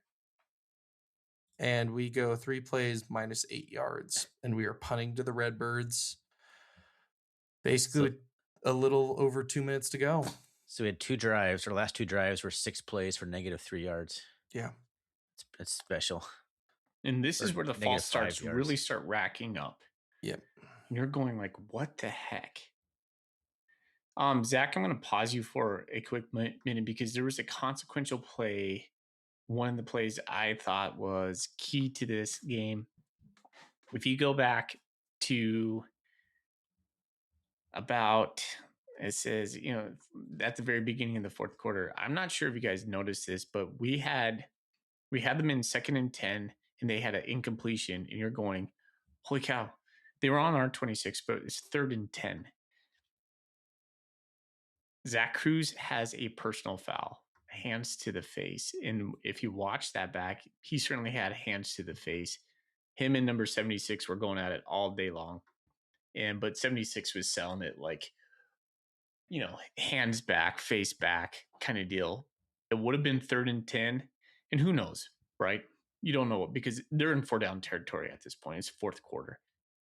That is a big play to me. That's a huge play. 1st and 10 at the goal. 1st and 10 at the 13. So that's a big time play. 14 penalties, 93 yards. I went back through all of our stats. Penalties game by game. This was the most penalties we had in any game we played. It's not the most yardage against us. We had 100 yards against us. Against Stephen F. Austin. We had 12 penalties for Stephen F. Austin. Gosh. So That's- continue on, Zach. I just wanted to mention that that play by Zach Cruz because I Yeah. thought it was pivotal. I was like, oh, Yeah. there it is. Yep. So they go. This is the play that really hurt. So there is right around where are two, we at now? What's the right, stage? right around 2 minutes to go in the game. At 2:12 to go in the game, they throw a 33-yard pass over the middle to get it basically onto our side of the field. A nice lofty floaty pass from Rittenhouse. Yeah, and this is remember it where well. I really lost a lot of hope. Yes. This is where hope came in my heart of we cannot stop them and we cannot score. This thing might be over. Yep. That was the And- first time I felt like we're gonna lose. Yeah, that was That was the ball game in my head. Yeah. Like, well, there it is. and they go 4-yard run on first down. So I'm Which again takes you to the thinking 2-minute awesome. whatever it's called. They then timeout have thing. a 1-yard run. We call a timeout. So we're trying to preserve as much clock for our offense at this point as possible. And on So- third down, Hold on. Can I interject real quick? I want to know how bad you guys were feeling because the emotion I was feeling was the worst. It was Yeah. total despair, man. My Yes. son was like just distraught. He's like, "Oh, we're gonna lose, Dad. This game is over. I can't believe we're losing. Like, I want to go." He's like, "I want to leave." He just wanted to go and get out of that state. I'm like, "Well, no, let's stick it out, son. Like we're here." Because I wasn't saying like, "No, let's keep our." Like I did say like, "Let's try and keep hope," but in my head, it's like, "Oh, I thought we blew it. I was thought at we that blew it. point. I'm like, we just lost another national championship. Yeah. Grizz fans are going to rub it in our face forever, and we Mhm. probably lost the best chance we will have to win a I was national drafting up championship. angry tweets in my head about I can't believe this is an embarrassing collapse, biggest collapse of all time. Brent Vigen needs to be held accountable for this sloppy, terrible second half full of penalties. I was going through all the Yeah. feels, sadness, anger. It's like I can't believe we let this happen, and we looked horrible doing it. Yeah. It wasn't like a slugfest between two titans. We just completely collapsed. We couldn't. It looked like we forgot to play a football. Yeah. We got a procedural penalty on a punt. Yeah. We had a wing cover guy go a false start. Corey Boyd. Yeah. It's like, what are we doing? It's like, we forgot. how And to play Tommy football. Rittenhouse scrambles on third down for 4 yards. It Gets is tripped up. 4th and 1 at the 20-yard line. And Illinois State calls a timeout to discuss it. I'm like, well, they're gonna go for it, and that's the ball game. That was my thought too. I'm like, they're gonna go for it here, and it's ball game, can't and they're stop gonna them they're gonna whatsoever. they're gonna run it down to 5 seconds, kick a field goal, and win the game. I thought they was gonna score a touchdown. I thought they just go for it and possibly just run up the middle untouched in the end zone, which would have been good. Actually, would have given us a minute to score. I was to the point where like, just let them score. Yeah, that crossed my mind too. Like, let them walk in the end zone. Now, the one thing I had heard is their field goal kicking game had been questionable. That was going through my mind at this point of they have a questionable. And when Victor Flores said they had 6 kicks blocked all year. I think when I saw them run, as I'm watching the timeout and them on the sideline, I see them run their field goal team out there. Or I I'm know. beginning to see them like huddle, like the field goal team huddling. I'm watching their kicker do like, his little practice kick kind of things that they do as they run out in the field. And the thought is, holy shit, they're going to try to kick it. We might have a chance. I know. I had a little bit of hope returned to me. I'm like, wait, they're kicking a field goal. I'm like, all Yeah, right. I was like, because I think there was still a minute I think left. we had a timeout or 2 timeouts, and the drive before the half, I'm like, if we could just do anything like that drive before the half, we might have a shot. Someone on Bobcat Nation made a good point. The fact that Vigen did not call a timeout, which let the clock go down lower. Like if there was more time on the clock, Illinois State might go for it. Yep. To keep bleeding out the clock. Since there wasn't as much time, they probably felt more comfortable kicking a field goal. So I thought that was kind of an interesting comment. Like that's actually kind of a good point. Like if Vigen calls a timeout and there's like minute 45 left or 2 minutes left or whatever, like they might go for it. Yeah. It might be a different decision. Question for you guys at this moment. Who are you mad at? Are you mad at Hal? Are you mad at Vigen? Are you mad at the offensive line for making all these false starts? I'm mad at Vigen. I'm mad at the penalties. I was mad at our offensive line. I was mad at them, but I was blaming Vigen for having a team not prepared. Yeah, I I hadn't lost all hope yet. The thing that kept going through my head is the defensive player of the year is not on the field right now for us in the second half. And I know how much he means to that defense, especially the pass game of the defense. So I wasn't was actually like- that mad at the defense. I was Yeah. mad at the procedural penalties. I was mad at the offense for crumbling in the second half too. We don't have those 2 3 and outs that Yeah. go negative 5 yards.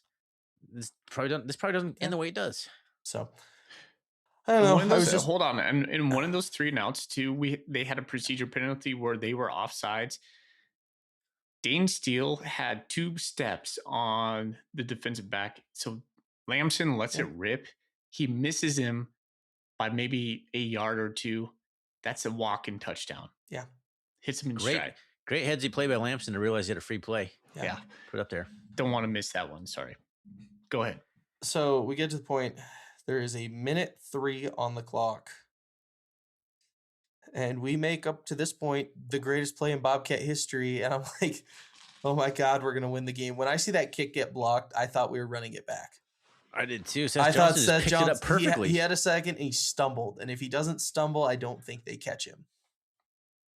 It was pandemonium in the stadium. Everyone was it at was the pits of despair, just Insane. to high fiving and like hugging people. I hugged people around me. It was Yeah. the faith was restored in a single play.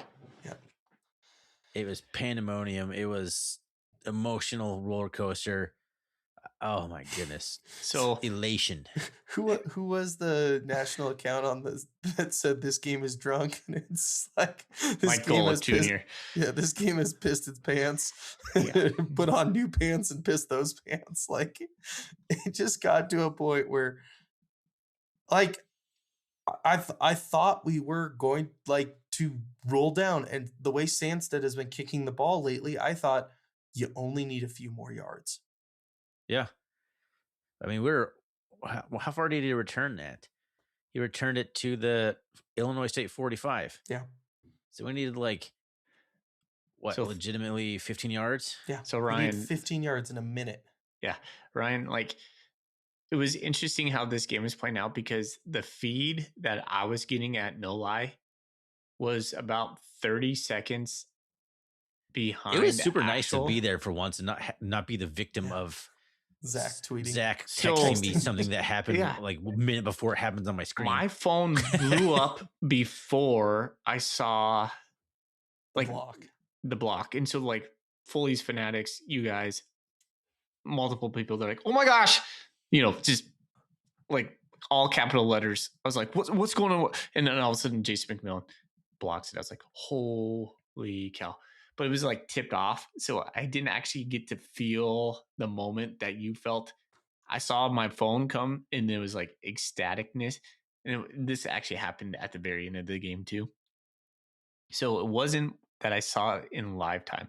In fact, there was a video behind me. So the TV's behind me, not the projection screen, where I feel closer to real time. So my wife was like, why do you keep looking backwards? I was like, well, because the game's actually 20 seconds ahead over there.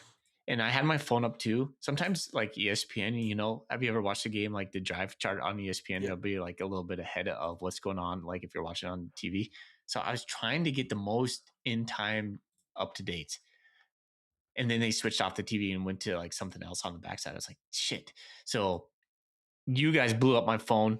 We blocked the kick. Seth Johnson ran down and he got tracked down by number 11, which was like a big dude. You said he like stumbled. I didn't see him stumble. I was like, come on, Seth, like take it to the house. But at the same time, like if he takes it to the house, there's 55 seconds left in that game. I'm like, if he beats the guy that he needs to beat and we block their other dude that's down there, does Seth Johnson stop on the 1 yard line and I kind doubt of it. just No, and just he kind runs of that like thing in. wait No, he scores until a touchdown. He Yeah. runs Does a that backflip. thing in. well, He's not stopping. that's what he does. But then there's like 40 seconds for Rittenhouse to dink and dunk his way down with like 3 timeouts or 2 timeouts. Yeah, but up a touchdown this time though. Yeah, So I whatever. take the touchdown. Good Yeah. point. Good point. Good point. I mean, I would have loved to see Seth Johnson end it right there, but yeah, it was a moment to live. And now Is that moment bigger than the miracle in Missoula? Yeah, Yes. That exact moment? yeah. Yep.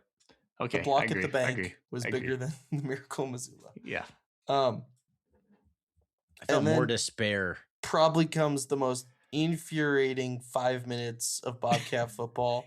If you want to sum up what this fucking fan base is about and what this team is about, it is the next 5 minutes of being a Bobcat fan.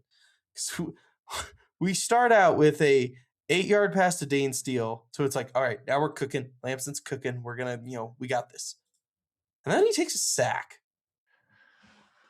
6-yard sack, not the end of the world, Yeah, not great, but not the end of the world. But it it's like, okay, happens. still alive. And then JT Reed hikes the ball over Lamson's head for minus 20 yards on 3rd and 8. So let's recap now. So this Hold on. this drive ends in negative 18 yards. Two The things. previous drive ended in negative 8 yards, and the drive before that netted 3 yards. So So we're- negative 26 plus 3. So negative 23 yards over 3 drives. That's stupid. Yeah. That's embarrassing. I'm sorry. That is atrocious. So a thing that on the sack, what is one of his Achilles heels?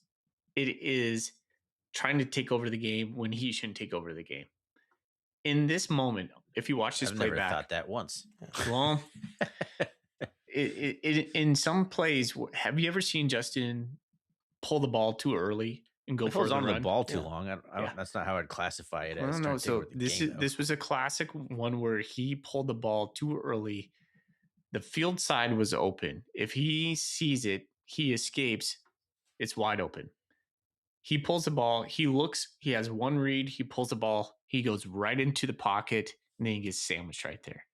Now the whole JT thing after that is what it is. It was like all my friends around me, the watch party that was with me, they're like, "What the heck is going on, Foley?" I'm like, "Dude," like Rob turns to me and goes, "Your center sucks."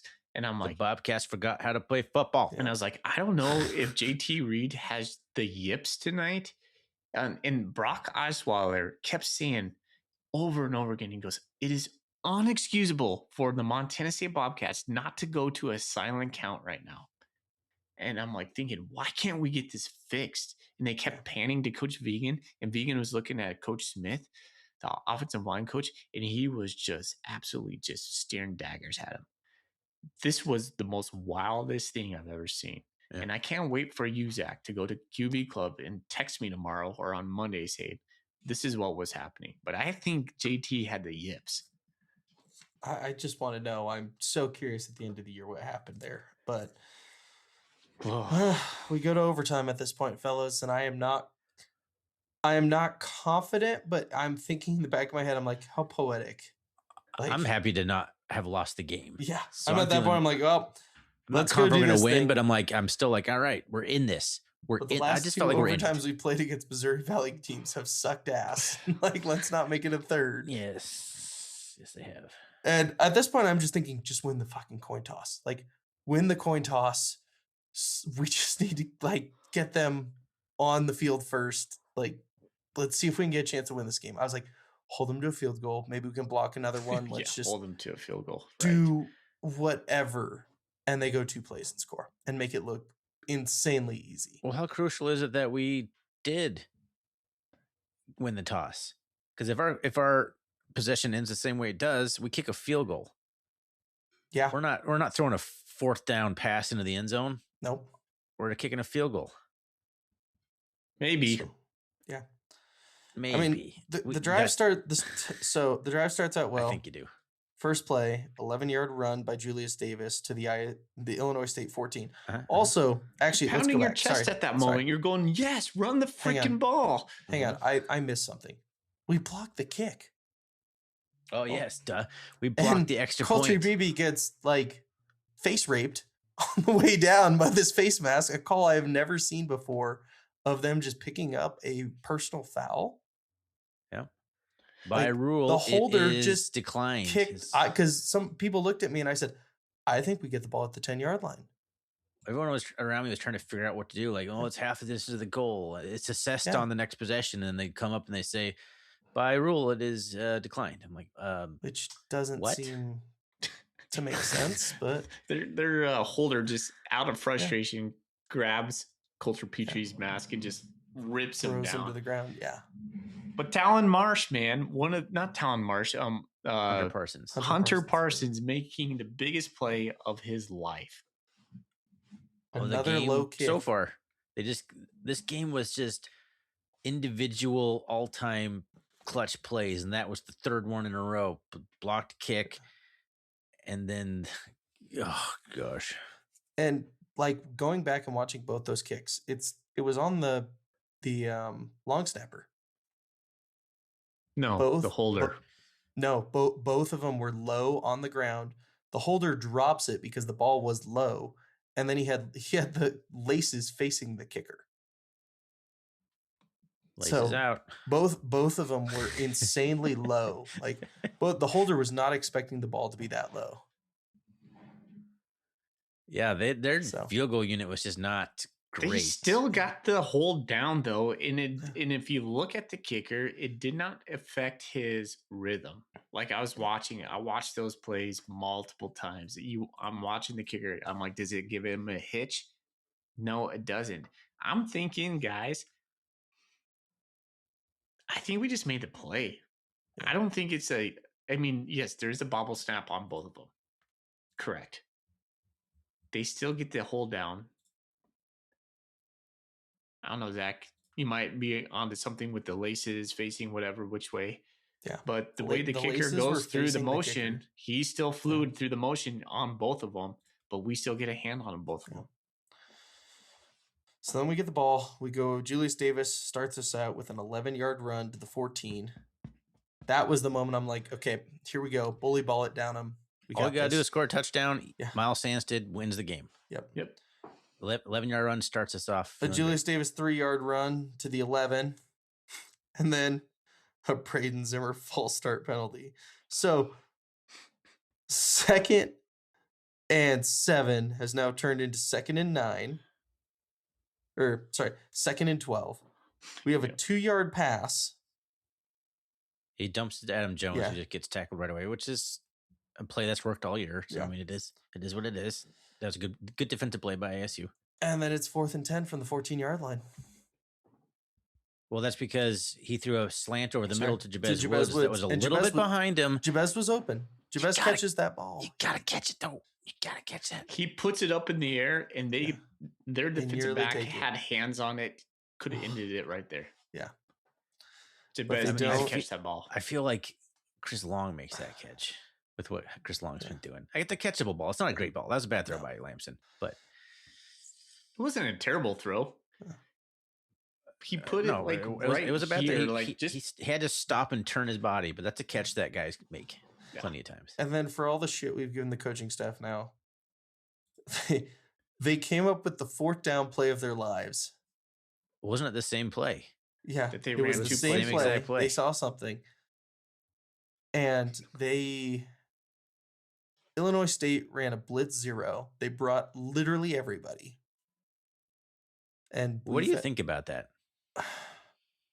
I think it's what they do. I think it's what they've done all year, and I think that you just ride it's what's worked against us. What's worked against everybody. I think it's what they do. Yeah. It's not what I do, but that's what they have historically done. I think that's just the right thing for them to do. And my thought is, he threw that ball to Taco, but he threw that ball to an area. He threw that ball to the corner of the end zone and hoped Taco was over there. Yeah. And watching that, Taco was, when he let that ball go, he put it in the perfect spot. And he left it up to Taco to get over there. And I remember watching fading back off his back foot from across the field, like the exact opposite end of the field, watching just him release the ball.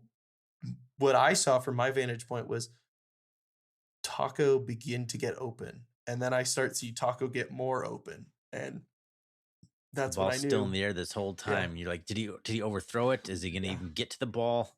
An underappreciated part of that play is Adam Jones picking up a free blitzer that would have made a sack right there. And someone just gets a hand on the guy that gets closest to Lamson too. Yep. I don't know who it was, and I was but somebody Probably Zimmer. barely chipped him just enough to Yeah. slow him down. Lamson gets hit as he releases the ball. I mean, I love the play call because, I mean, number one, because they saw something, they knew that something could work. But putting air under the ball and letting your best playmaker go out and get it, that's a big time. That's what you do. You want your best players to make the best plays when they need it the most. And they like put the ball up to Taco and let him go make it a play. And he beat his man badly. He roasted him. Thorny, I don't know what it was like for you, but when my reaction when he caught the ball, I didn't celebrate. All I did is I put my finger in the air, like get the field, like get the kicking team on the field, and I put it up and I looked at my dad and he said, "Go," jokingly goes, "2, go for 2," and I think I just flipped him off at that moment. Well, I was ecstatic. I knew the game. I was like, we won. I knew we won. Miles Stanton's not blowing this. I was celebrating like we won the national championship. And then the moment the kick went in, my hands went on my face and the waterworks started and the celebration began. Just watching it from the field, watching him throw his helmet up in the air and rush out there, and the players rush from the sidelines. I'm like, oh my! I was like in shock. I had done the celebrating on the touchdown, and now I'm just like, wait, did we actually win? Like I knew we won, but it's like I wasn't processing it. The confetti going off, the team spilling on the field. I watched them bring the national championship like flags. Like they had flags with like the Bobcat National Championship logo onto the field. As I'm watching the stage like be wheeled, I'm like, I have seen the Bison like do this so many times. And like my next thought was, how do I get to the field? Like I need to get on the field. Yeah.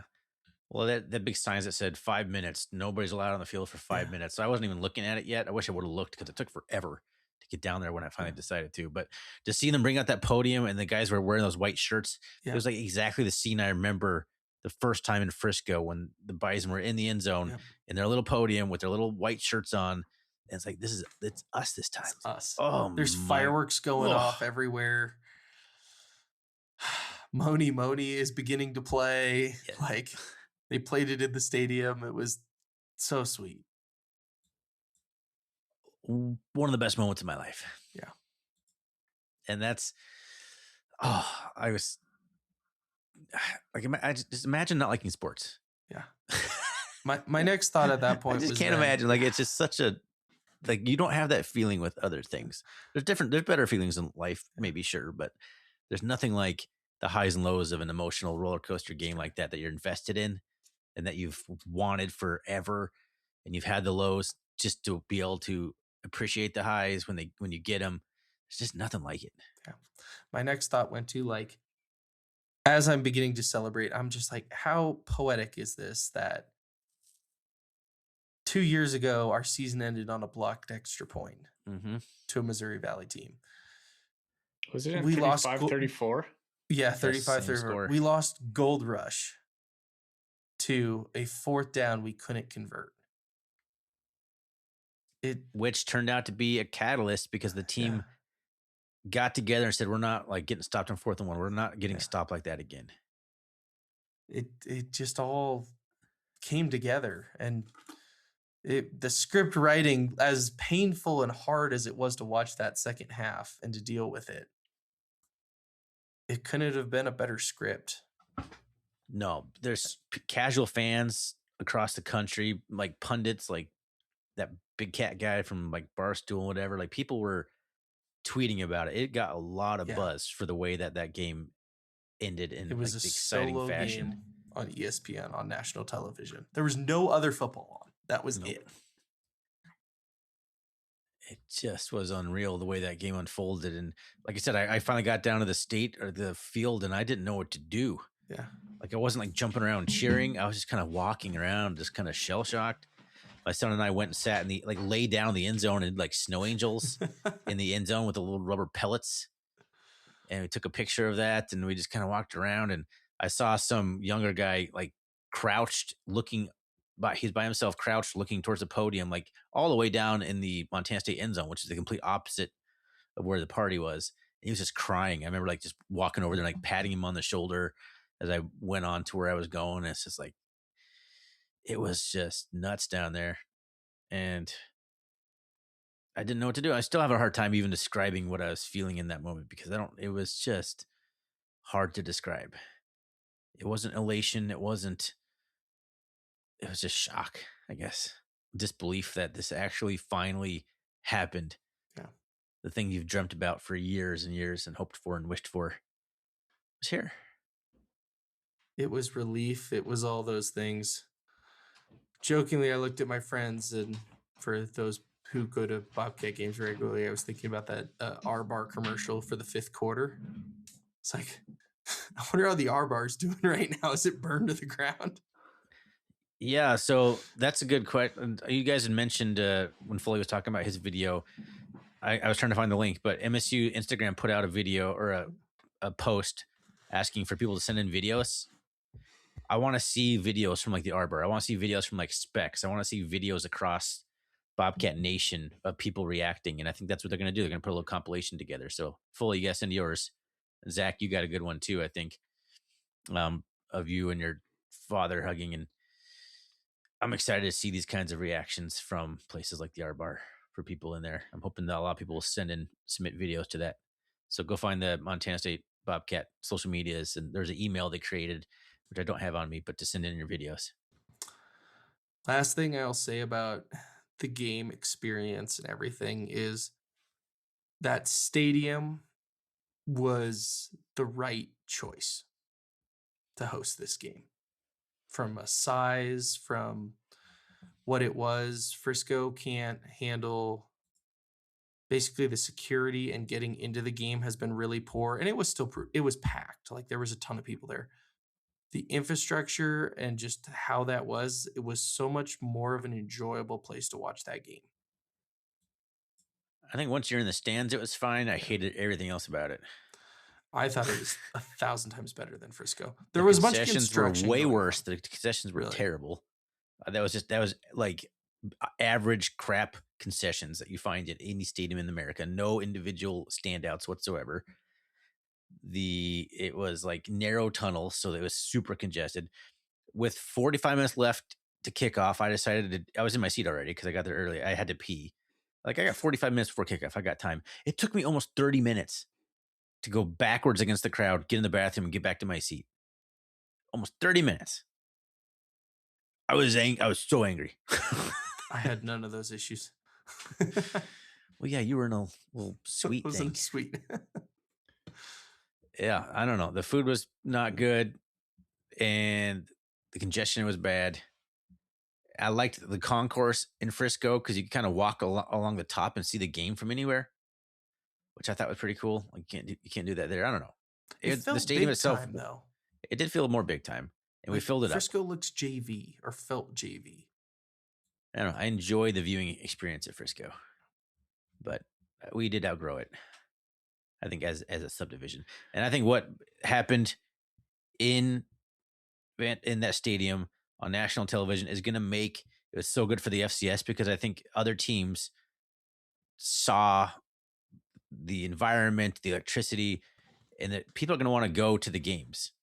I think even like casual fans that might live in Nashville in the area but saw that, like, oh man, that would have been a fun game to go to.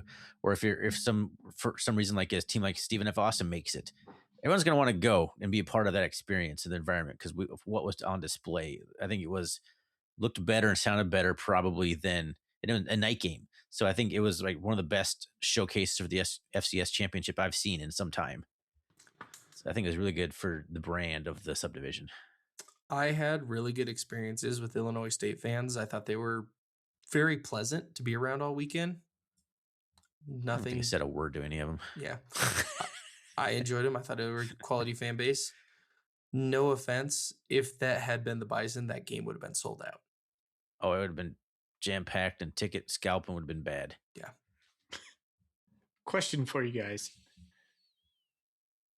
And Thorny, I want you to answer this one first, because I feel like you and I have a kind of a connection on this.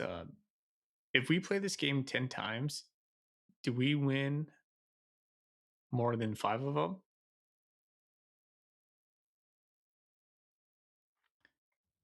What was the question? If we play Illinois State 10 times, how many do we win? In Frisco? No. Or, geez, Nashville. Gosh, look at me reverting. Did I you think that location matters. Are they better than us? Did we punch above our weight, or did you think I think it should have been this game could easily been a 2 or 3 score win by the Bobcats if we would have not had an insane amount of false starts. Zach? I thought they played about the greatest game they could have possibly played against us. And I thought we played a great first half and a pretty awful second half. And if we had showed up any more in the second half, I thought we could have handled them pretty well. If one of those 3 play 0-yard drives goes for 12 plays in 7 minutes, even if it doesn't end up in We're points, kneeing this we thing still out win. with 2 minutes to We go. still win. Yeah. We needed some sort of production to win the game. We got 0. We went backwards, like I said, with negative 23 yards over 3 drives. We tried to give them this game. We did. Do you feel that it's more on the offensive penalties, the 9 false starts, or do you feel it's more, hey, we didn't get after the quarterback enough on defense? I think I've already said, I think we lost our defensive captain early in the first half, and that really affected our defense. He's one player. He's done a darn lot for us in the playoffs. I mean, he went on a unreal run, and he is the guy who gets people lined up. He is the captain who sees the field. Like, there's a reason snipers take out generals. They disorganize the rest of the troops. And having I thought a the field defense general like did that. okay. Yeah.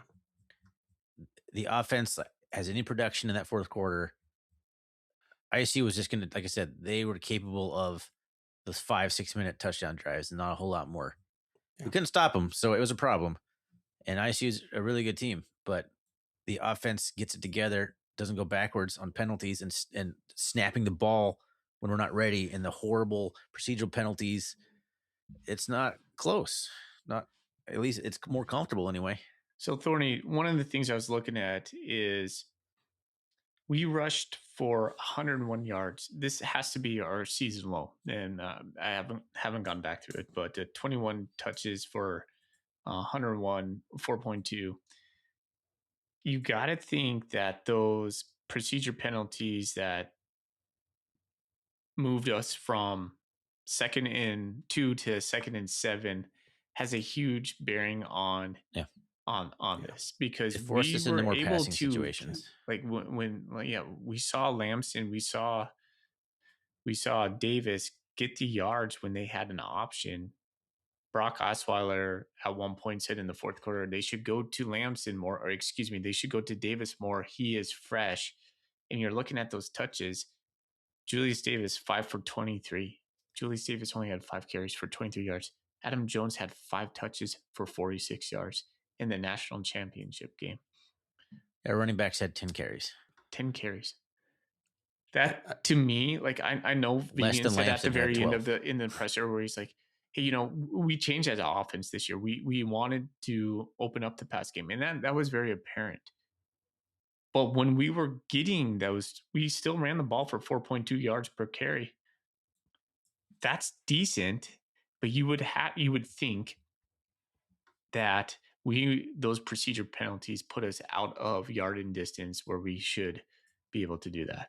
I found it weird that we kind of went away from the run as much as we did. Not totally abandon it and not totally lean into it, but I thought we should have used it more. I uniquely feel the view I had from my seat in this game. There were several times that people around me were like, they have 8 or 9 guys up on the line in the box and no safety cover. In the second half. In the second half, they did. No, they had it several times in the first half too. There were several looks, and it felt like they were not going to get beat by our run game, and they were daring us to pass the football. They were loaded in the box. And if you watch several of those plays, especially from where I was sitting, where I'm like, the offense is going away from me and I'm looking at their defense, it's like, that is 9 guys up to protect against the run game.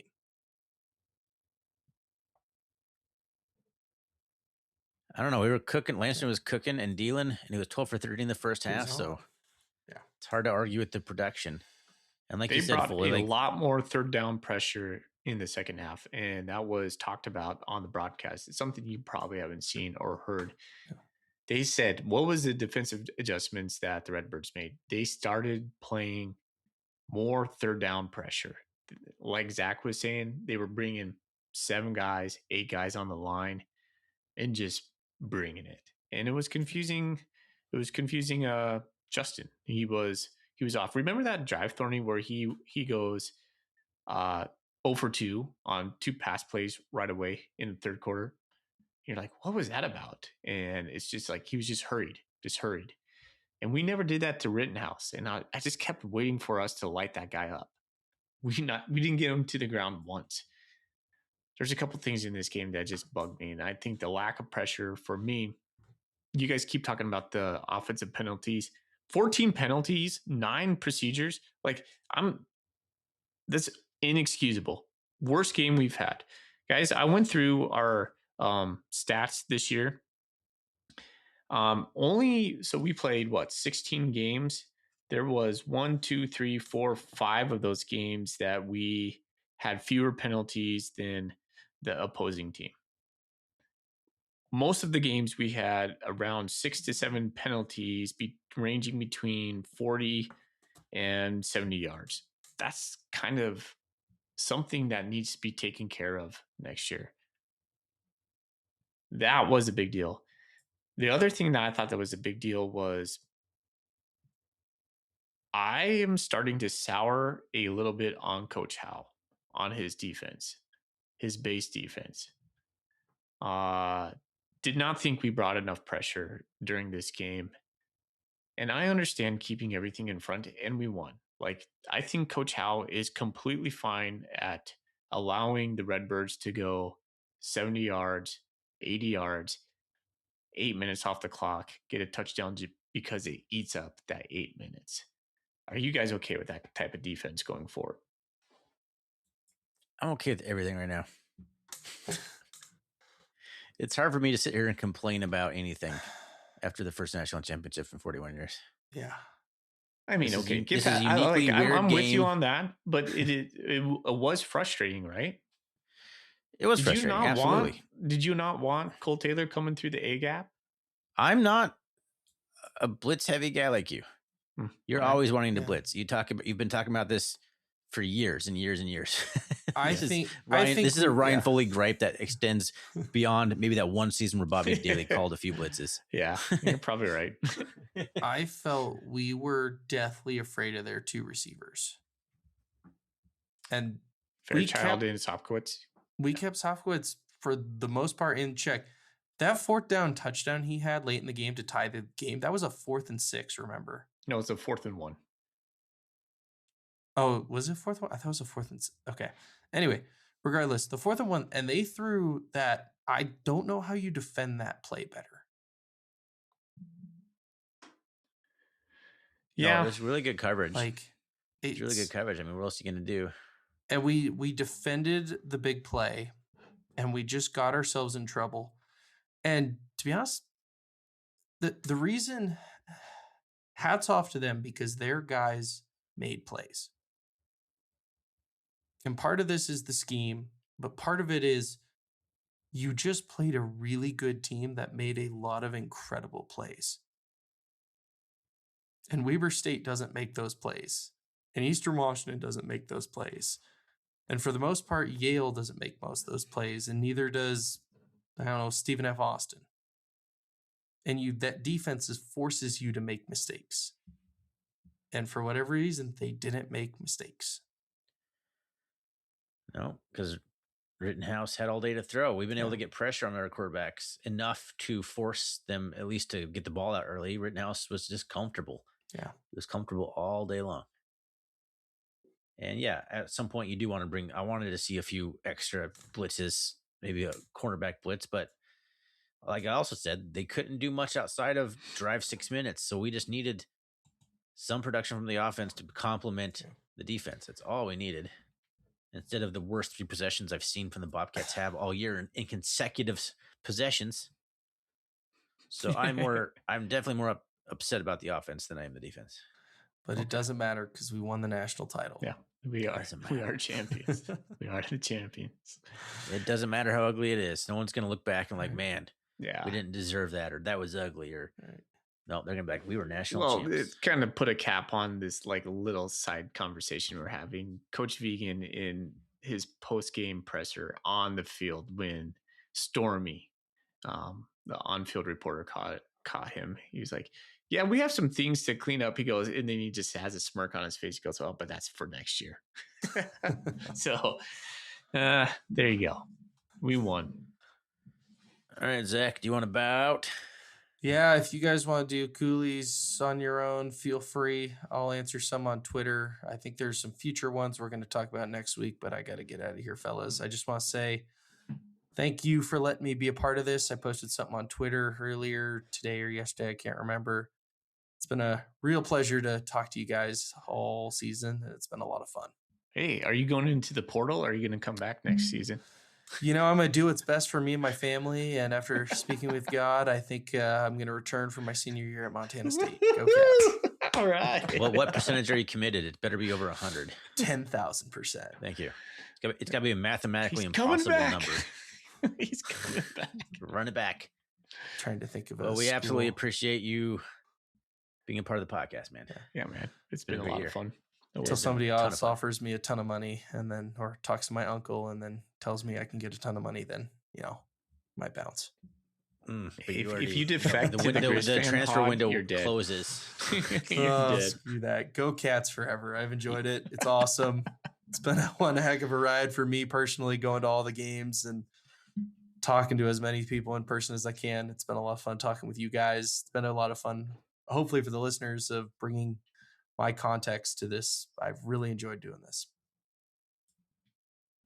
All right, man. Appreciate Thank it. you, buddy. And Brick Ball starts next week. All right. Thanks for doing that. Thanks for staying up later than you wanted to, but we got to get the content out. All right. All right, boys. Go Cats. All Go right, man. Cats. See you, Go buddy. Cats. Well, listeners, after Zach signed off, unbeknownst to us, as Foley and I continued to talk for like 30 more minutes, it somehow ended our recording and we lost everything that we recorded, including answering all your Golden Coolie questions. So we've decided to release this bit as it is because it's a good recap, a fun recap of the game and the experience.